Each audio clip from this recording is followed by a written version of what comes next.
পশ্চিমবঙ্গ ও দেশ বিদেশের সবথেকে বড় ও বিশেষ গুরুত্বপূর্ণ খবর দেখতে এখনই সাবস্ক্রাইব করুন সংবাদ লাইভ। সঙ্গে থাকুন, জুড়ে থাকুন বিস্তারিত সংবাদ দেখতে। অভিষেকের দলীয় কার্যালয়ে আপাতত বুলডোজার চলবে না, নির্দেশ কলকাতা হাইকোর্টের।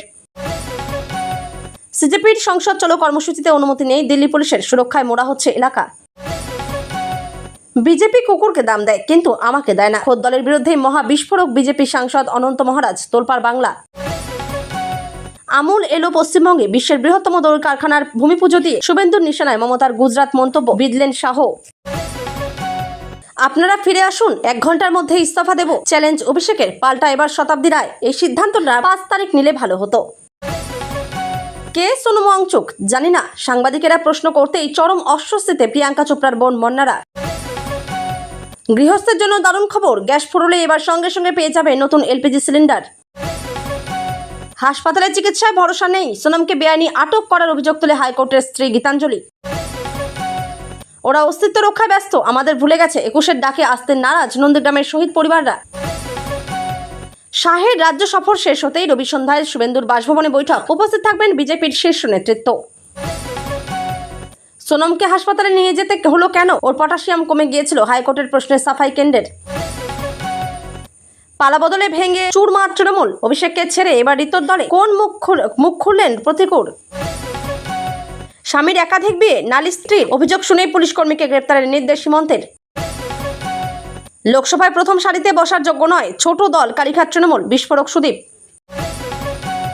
ব্যাগ ভর্তি আগ্নেয়াস্ত্র কার্তুজ উদ্ধার, নগদ। অশোকনগরে ধৃত মহিলার মুঙ্গের রয়েছে বলে সন্দেহ। প্রকাশ্যে ওসিকে হুঁশিয়ারি, দ্বিতীয় নোটিশের পর অবশ্যই শক্তিপুর থানায় হাজিরা হুমায়ুন কবিরের, চলছে জিজ্ঞাসাবাদ। মালদায় টাকার বিনিময়ে পঞ্চায়েত ভোটে টিকিট বিক্রি, অভিষেককে নিশানা ঋতব্রত তৃণমূলের প্রশ্নের। শেষ মুহূর্তে নথি চাইলেন স্পিকার, এই বিশেষ কাগজ দেখাতে পারলে এনসিপিআই এর সাংসদদের মান্যতা পাবেন কাকলি শতাব্দী সারণীরা। স্তন খামচে বেধড়ক মেরেছে ককরোচ সমর্থকরা, বিস্ফোরক দাবি অভিজিৎকে কালীছোড়া মহিলার। ভারী বৃষ্টিতে বিপর্যস্ত জম্মু কাশ্মীর, আপাতত স্থগিত অমরনাথ যাত্রা। হোর্ডিং ছেড়ার যোগ্য জবাব দেবে মানুষ, 21-এর সভার প্রস্তুতি দেখতে গিয়ে বিজেপিকে হুঁশিয়ারি তৃণমূলের। সোমেই ভক্তদের মাথায় পুষ্পবৃষ্টি, ভিড়ে ঠাসা শ্রাবণী মেলায় প্রশাসনের কড়া পাহারা, একাধিক রাস্তায় নো এন্ট্রি। দিল্লিতে 21শে জুলাই পালন করবে এনসিপিআই, কমিশনের রিপোর্ট প্রকাশের দাবি জানিয়ে বার্তা কাকলির। ঘুরতে নিয়ে যাওয়ার নামে বিহারে পাচার, 3 নাবালিকাকে উদ্ধার করল ভাটপাড়া থানার পুলিশ। বাম সরকারের আমলে কলকাতা ছাড়তে হয়েছিল, তৃণমূল ঢুকতে দেয়নি। 2 দশক পরে কলকাতা আসার আগে সিপিএমকে কটাক্ষ তসলিমার। যৌথ পরিবারের রেশন কার্ড বাতিলের অভিযোগে সরব ডিলাররা, খাদ্য সচিবের হস্তক্ষেপ চেয়ে চিঠি। সব জল্পনায় জল ঢাললেন বাবুল, 21শে জুলাইয়ের মহামঞ্চে মমতার পাশেই থাকছেন তৃণমূল সাংসদ। কোটি কোটি টাকা আত্মসাতের অভিযোগে যোগেশগঞ্জে তৃণমূল ঘনিষ্ঠ নেতার বাড়ি দোকান ঘেরাও, বিক্ষোভে উত্তাল এলাকা। হর হর মহাদেব ধ্বনিতে মাতোয়ারা তারকেশ্বর, দেখুন কিভাবে হেলিকপ্টার থেকে হচ্ছে পুষ্পবৃষ্টি। বুলডোজার তরজায় উত্তপ্ত রাজ্য রাজনীতি, এবার মুখ খুললেন শ্রমিক, গর্জে উঠলেন রাজ্য বিজেপি সভাপতি। স্কুলে মোবাইল আনতে কড়া নিয়ম, কোন পড়ুয়ারা পাবেন ছাড়, জানালো উচ্চ মাধ্যমিক শিক্ষা সংসদ। হরপাবানে বিপর্যস্ত জম্মু কাশ্মীরের পুঞ্চ ও রজৌরি, ভেসে গেল ঘরবাড়ি গাড়ি, জলমগ্ন বহু এলাকা, মৃত 10, নিখোঁজ অনেকে। আরও বিপদ বাড়ল অভিষেকের, আমফানে 30 কোটির দুর্নীতি, ফের পুলিশের দ্বারস্থ ববি। কাজল শেখের বিরুদ্ধে বিস্ফোরক নানুরের বিজেপি নেতা, টাকা নিয়ে আড়াল করার অভিযোগে তুমুল অস্বস্তিতে দল। পুলিশ জোর করে হাসপাতালে নিয়ে গেলেও অনশন ভাঙেননি ওয়াংচুক, অনশনের দ্বীপকেও মুখে কালি ছুঁড়ে আটক মহিলা। 20 কোটি টাকা গেছে তৃণমূলের কোন কোন নেতার কাছে, সোনাপাপ্পুর কাণ্ডে সাক্ষীর বয়ান ফাঁস। নাগারে বৃষ্টিতে নাগাল্যান্ডে হরপাবান, ধসে মৃত অন্তত 4, ভেসে গেল বেশ কিছু বাড়ি, উদ্ধার কাজে নামল সেনাও। প্রণামী চুরি বিতর্কের মাঝে সুপ্রিম কোর্টে গেল নির্মোহী আখড়া, রাম মন্দিরের ট্রাস্ট পুনর্গঠনের আবেদন। এতক্ষণ শুনছিলেন সংবাদ শিরোনাম, এখন আসছি বিস্তারিত খবরে। স্বস্তি পেলেন তৃণমূলের সর্বভারতীয় সাধারণ সম্পাদক অভিষেক বন্দ্যোপাধ্যায়। আপাতত আমতলার দলীয় কার্যালয় ভাঙার উপর জরুরি ভিত্তিতে স্থগিতাদেশ জারি করল কলকাতা হাইকোর্ট। এখন কোনো বুলডোজার চালানো যাবে না বলে আজ রবিবার জানিয়েছে কলকাতা হাইকোর্টের বিচারপতি রাজা বসু চৌধুরীর বেঞ্চ। আগামী 31শে জুলাই পর্যন্ত এই স্থগিতাদেশ জারি থাকবে বলে আদালতের তরফে জানানো হয়েছে। সব পক্ষকেই এলাকায় শান্তি বজায় রাখার নির্দেশ দেওয়া হয়েছে। আগামী 31শে জুলাইয়ের মধ্যে এই মামলার সঙ্গে যুক্ত সব পক্ষকে হলফনামা দিতে বলা হয়েছে আদালতের তরফে। দক্ষিণ 24 পরগনার আমতলায় অভিষেক বন্দ্যোপাধ্যায়ের দলীয় কার্যালয়কে অবৈধ বলে ঘোষণা করা হয়। তারপরে গতকাল শনিবার সেই কার্যালয় ভাঙার কাজ শুরু করে স্থানীয় প্রশাসন। নিয়ে যাওয়া হয় বুলডোজার। সেই কার্যালয় ভাঙার উপর স্থগিতাদেশ চেয়ে আজ রবিবার কলকাতা হাইকোর্টে জরুরি আবেদন জানিয়েছিলেন অভিষেক বন্দ্যোপাধ্যায়ের বাবা অমিত বন্দ্যোপাধ্যায়। এদিন সেই মামলার প্রেক্ষিতে রবিবারও জরুরি ভিত্তিতে আদালত বসে। সেখানে শুনানিতে অভিষেকের পরিবারের পক্ষেই রায় যায়। জানা গেছে যে জমিতে কার্যালয়টি তৈরি হয়েছিল সেটি 2017 সালে লিভস অ্যান্ড বাউন্স নামে একটি সংস্থার নামে কেনা হয়েছিল। আর সেই লিভস অ্যান্ড বাউন্স এর কর্ণধার অভিষেক বন্দ্যোপাধ্যায়ের বাবা অমিত বন্দ্যোপাধ্যায়। তাই এই মামলাটি দায়ের করেন তিনি। এদিকে শনিবারই অভিষেক বন্দ্যোপাধ্যায় জানিয়েছিলেন ওই কার্যালয়টি বৈধ। সমস্ত প্রয়োজনীয় নথি নিয়ে তিনি আদালতের দ্বারস্থ হবেন। সেই ঘোষণা অনুযায়ী রবিবার কলকাতা হাইকোর্টে জরুরি শুনানির আবেদন করেছিলেন তৃণমূল সাংসদের বাবা। নিট ও প্রশ্ন ফাঁস কাণ্ডের প্রতিবাদে যন্তর মন্তর থেকে 20 জুলাই শান্তিপূর্ণ সংসদ অভিযানের ডাক দিয়েছিল বিসিজেপি প্রধান অভিজিৎ দীপকেরা। তবে সোমবারের সেই কর্মসূচিতে অনুমতি দেওয়া হবে না বলে স্পষ্ট জানিয়ে দিল দিল্লি পুলিশ। কখনো জনতা পার্টির ডাকা এই মিছিলকে ঘিরে ইতিমধ্যেই ভারতের রাজধানীতে কড়া নিরাপত্তা ব্যবস্থা নেওয়া হয়েছে। পুলিশের দাবি সংসদ চত্বর একটি উচ্চ নিরাপত্তা বেষ্টিত এলাকা। সেখানে জমায়েত হলে আইন শৃঙ্খলা ও যান চলাচল ব্যাহত হওয়ার আশঙ্কা রয়েছে। তাই সংসদের দিকে মিছিল এগোতে দেওয়া হবে না এবং প্রয়োজনে আইনি পদক্ষেপ বা আটক করার হুঁশিয়ারি দিয়েছে প্রশাসন। পুলিশের এক উচ্চপদস্থ আধিকারিক দাবি যন্তর মন্তরে আন্দোলনকারীদের মাত্র একদিনের কর্মসূচির অনুমতি দেওয়া হয়েছিল এবং আন্দোলনকারীরা শর্ত মেনে চলার লিখিত অঙ্গীকারও করেছিলেন। কিন্তু প্রশাসনের অনুমতি ছাড়াই সেই অনশন কর্মসূচি বাড়ানো হয়েছে। পুলিশের আরো দাবি সংগঠনের মুখপাত্র অভিজিৎ দীপকে সংসদ চলো কর্মসূচির জন্য আনুষ্ঠানিকভাবে কোনো লিখিত আবেদন করেননি। ফলে সোমবারের এই আন্দোলনের কোনো আইনি ভিত্তি নেই বলে দাবি করেছে দিল্লি পুলিশ। অন্যদিকে কখনো জনতা পার্টির মুখপাত্র বৈষ্ণবী গৌড় পুলিশের এই দাবি অস্বীকার করে জানিয়েছেন সংসদ অভিযানের পরিকল্পনার কথা পুলিশকে আগেই মৌখিকভাবে জানিয়েছিল। তবে তার অভিযোগ লিখিত অনুমতি চাইলেও পুলিশ তা দিত না। আসন্ন রাজনৈতিক আবহের মাঝেই এবার খোদ বিজেপির অন্দরে লেগে গেল এক বিরাট ধাক্কা। রাজ্য নেতৃত্ব এবং দলের ভূমিকা নিয়ে নিজের চরম ক্ষোভ উগড়ে দিয়ে এক অবিশ্বাস্য বয়ান দিলেন রাজবংশী সম্প্রদায়ের অন্যতম প্রভাবশালী নেতা তথা বিজেপির রাজ্যসভার সাংসদ নগেন্দ্র রায় ওরফে অনন্ত মহারাজ। শনিবার বিকেলে কোচবিহারে তার দেওয়া এই একটি মাত্র বিবৃতিতেই এখন সরগরম হয়ে উঠেছে গোটা উত্তরবঙ্গ তথা রাজ্যের রাজনৈতিক মহল। শনিবার বিকেলে সাংবাদিকদের মুখোমুখি হয়ে নিজের ক্ষোভ আর চেপে রাখতে পারেননি বিজেপি সাংসদ। সরাসরি দলের শীর্ষ নেতৃত্বের উদ্দেশ্যে তোপ দেগে তিনি বলেন, আমি বিজেপিকে পশ্চিমবঙ্গে এনেছি, এখন ওরা সরকারে এসেছে। এরপরই মারাত্মক ক্ষোভের সাথে তিনি যোগ করেন, ওরা এখন কুত্তাকে দাম দেয় কিন্তু আমাকে কোনো দাম দেয় না। বিজেপির এই হেভিওয়েট সাংসদের মুখে এমন নজিরবিহীন কুকুর শব্দ প্রয়োগ এবং দলকে কাঠগড়ায় দাঁড় করানোর ঘটনা প্রকাশ্যে আসতেই চরম অস্বস্তিতে পড়েছে গেরুয়া শিবির। অনন্ত মহারাজের এই বিস্ফোরক মন্তব্যের পর কোচবিহার জেলা বিজেপি নেতৃত্বের অন্দরে শোরগোল পড়ে গিয়েছে। এই প্রসঙ্গে কোচবিহারের জেলা বিজেপি সভাপতি অভিজিৎ বর্মন সংবাদ মাধ্যমকে জানান, উনি ঠিক কী পরিপ্রেক্ষিতে এই মন্তব্য করেছেন তা সম্পূর্ণ না জেনে আমি কোনো মন্তব্য বা বক্তব্য দেব না। তবে দলের এক সাংসদের এই ধরনের মন্তব্যের পর যে বিজেপির রাজ্যের নেতৃত্ব রীতিমতো ব্যাকফুটে তা স্পষ্ট। গুজরাট কোঅপারেটিভ মিল্ক মার্কেটিং ফেডারেশনের অন্তর্গত আমুল প্রায় 700 কোটি টাকা বিনিয়োগ করে হাওড়ার সাকরাইল ফুড পার্কে বিশ্বের বৃহত্তম দই উৎপাদন কারখানা গড়ে তুলতে চলেছে। সেখানে প্রতিদিন গড়ে 30 লক্ষ লিটার দুধ প্রক্রিয়াকরণ করা সম্ভব হবে। হাওড়ার সাকরাইল ফুড পার্কে বিশ্বের বৃহত্তম দই প্রস্তুতকারী কারখানার শিলান্যাস হল রবিবার নিউ টাউনের বিশ্ব বাংলা কনভেনশন সেন্টার থেকে ভার্চুয়ালি আমুলের এই মেগা প্রকল্পের শিলান্যাস কর্মসূচিতে হাজির ছিলেন কেন্দ্রীয় স্বরাষ্ট্রমন্ত্রী অমিত শাহ, ছিলেন মুখ্যমন্ত্রী শুভেন্দু অধিকারীও। অনুষ্ঠানের মঞ্চ থেকে নাম না করেই দুজনেই নিশানা করেন প্রাক্তন মুখ্যমন্ত্রী মমতা বন্দ্যোপাধ্যায়কে। তার বাংলাকে গুজরাট হতে দেব না মন্তব্য তুলে কটাক্ষ করেন শাহ ও শুভেন্দু। মমতার নাম না করে প্রথমে শুভেন্দু বলেন, কারা যেন বলতো বাংলাকে গুজরাট হতে দেব না, তারা আজ ঘরে বসে টিভিতে দেখছেন। আমুল আজ 700 কোটি টাকা বিনিয়োগ করছে পশ্চিমবঙ্গের উন্নতির জন্য। কেন্দ্রীয় স্বরাষ্ট্রমন্ত্রী বলেন, আমুল আজ দেশের সবচেয়ে বড় দই উৎপাদন প্রকল্পের শিলান্যাস করল। 10 লাখ লিটার দুধ প্রক্রিয়াকরণের মাধ্যমে দই উৎপাদন করা হবে। এর ফলে ছোট ছোট দুগ্ধ উৎপাদনকারীরা উপকৃত হবেন। আমি মুখ্যমন্ত্রীকে বলেছিলাম 15 একর করে জায়গা দিন, তাহলে সারা পূর্ব ভারতের দুধ উৎপাদনের ব্যবস্থা এখান থেকেই হবে। এরপরে তিনি বলেন, একসময় রাজ্যের মুখ্যমন্ত্রীকে চিঠি দিলে বলা হতো গুজরাটকে আমরা ঢুকতে দেব না। আরে ভাই, এটা গুজরাটের জন্য নয়, বাংলার পশুপালকদের জন্য জরুরি। সরকারের পরিবর্তন দেখুন। আমি গাড়িতে যেতে যেতে মুখ্যমন্ত্রীকে বলেছি জমি দেওয়ার কথা। তিনি সঙ্গে সঙ্গেই নিঃশুল্কে আমুল ফেডারেশনকে জমি দিয়েছেন। এর ফলে 2 থেকে 2.5 লক্ষ দুগ্ধ উৎপাদক বেশি টাকা উপার্জনের সুযোগ পাবেন। শাহ জানান, আগামী দিনে কেন্দ্রীয় সরকার প্রাণী সম্পদ বিকাশ মন্ত্রককে কাজে লাগিয়ে এ রাজ্যে পশুপালন ক্ষেত্রেও নজর দেবে, যাতে বিকল্প কর্মসংস্থান গতি পায়।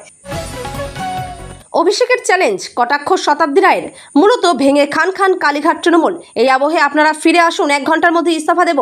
আর এদিন শতাব্দী রায় বলেন, এটা মনে হয় 4 তারিখের ভোটের ফলের পর 5 তারিখ করলে ভালো হতো, তাহলে হয়তো মমতা বন্দ্যোপাধ্যায়ের রাজনৈতিক জীবনে এটা হতো না।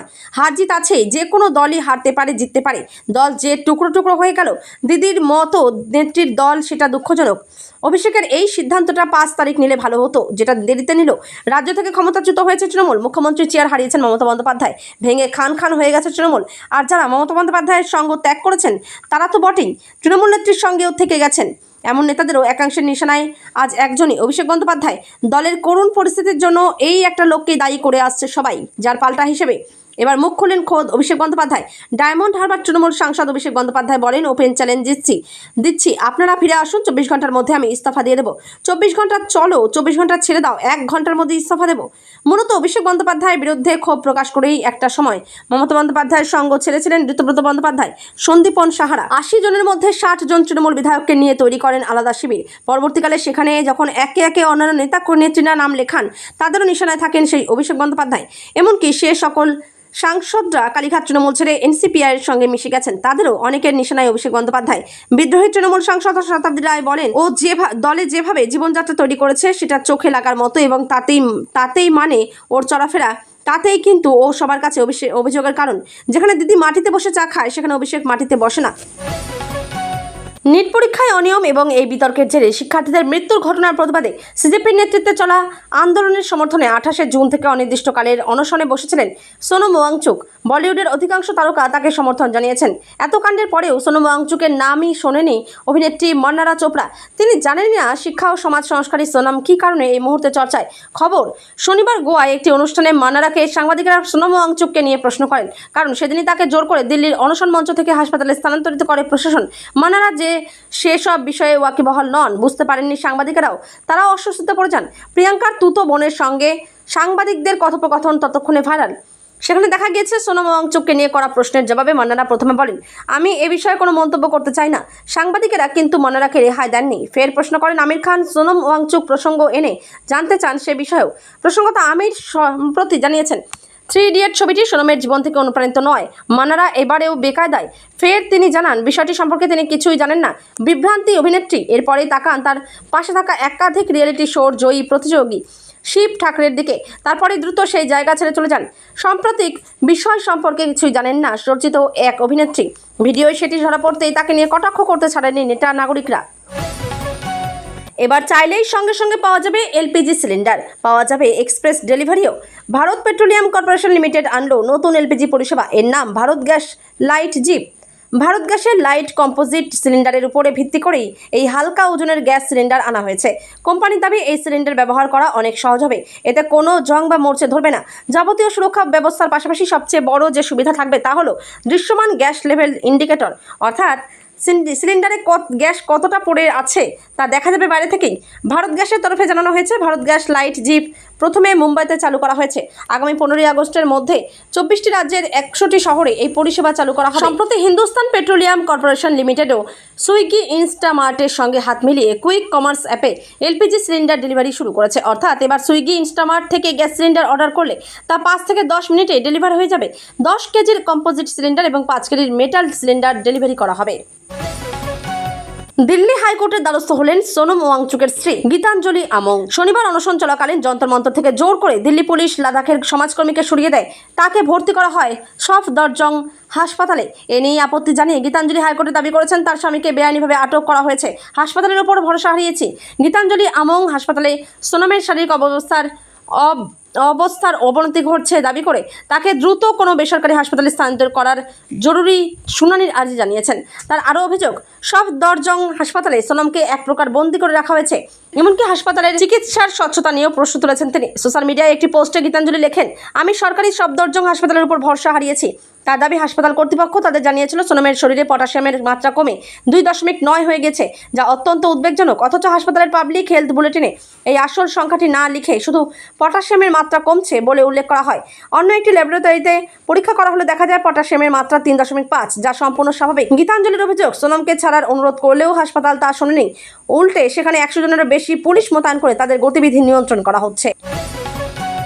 পরিবর্তনের বাংলায় প্রথম শহীদ দিবস আর এই 21শে জুলাইকে ঘিরেই বাংলার রাজনৈতিক মহল বহুমুখী লড়াইয়ের সাক্ষী হতে চলেছে। একদিকে মমতা বন্দ্যোপাধ্যায়, অন্যদিকে গান্ধী মূর্তির পাদদেশে পৃথকভাবে শহীদ দিবস পালন করবে ঋতব্রত বন্দ্যোপাধ্যায়ের নেতৃত্বে আসল তৃণমূল। আর এই রাজনৈতিক টানাপোড়েনে বিপাকে শহীদ পরিবাররা। এই পরিস্থিতিতে আগামী মঙ্গলবার অর্থাৎ 21শে জুলাইয়ের সমাবেশে যোগ না দেওয়ার সিদ্ধান্ত নিয়েছেন নন্দীগ্রামের একাধিক শহীদ পরিবারের সদস্য। শুধু তাই নয়, এখনো পর্যন্ত অনেক পরিবারের কাছে আমন্ত্রণ পর্যন্ত আসেনি। 14ই মার্চের সেই ঘটনায় মৃত প্রলয়গিরির দাদা পলাশ বলেন, আমরা বরাবর শুভেন্দুবাবুর সঙ্গে ছিলাম, এখনও আছি। তৃণমূল নেত্রী আমাদের জন্য তেমন কিছু করেননি। বাম আমলে নন্দীগ্রামকে ঘিরে উত্তাল হয় বাংলার রাজনীতি। জমি রক্ষা আন্দোলনে নেমে শহীদ হতে হয় 42 জনকে। বিশেষ করে 2007 সালের 14ই মার্চ পুলিশের গুলিতে মৃত্যু হয় 14 জনের। মৃত্যু হয় সোনাচূড়ার বাসিন্দা সুপ্রিয়া জানার, তার স্বামী সুকুমার জানা তৃণমূল সমর্থিত শহীদ পরিবারগুলির ইউনিটের সভাপতি। প্রত্যেক বছর নিয়ম করে ধর্মতলায় মমতা বন্দ্যোপাধ্যায়ের মঞ্চে উপস্থিত থেকেছেন। অনেক আগেই চলে আসতো সেই আমন্ত্রণও, কিন্তু 21শে জুলাইয়ের দুদিন আগেও কোনো আমন্ত্রণ পত্র পৌঁছনি সুকুমার জানাদের কাছে। তার কথায়, আমরা এখনো পর্যন্ত কোনো ডাক পাইনি, ডাক পেলেও যাব না, আমরা বিভ্রান্ত। সুকুমার বাবু বলেন, ক্ষমতা চলে যাওয়ার পরে এভাবে তৃণমূল দলটা যে ভাগ হয়ে যাবে তা ভাবতে পারেনি। এখন ওরা নিজেদের অস্তিত্ব রক্ষায় ব্যস্ত, নন্দীগ্রামের শহীদ পরিবারগুলির কথা ভুলে গিয়েছেন।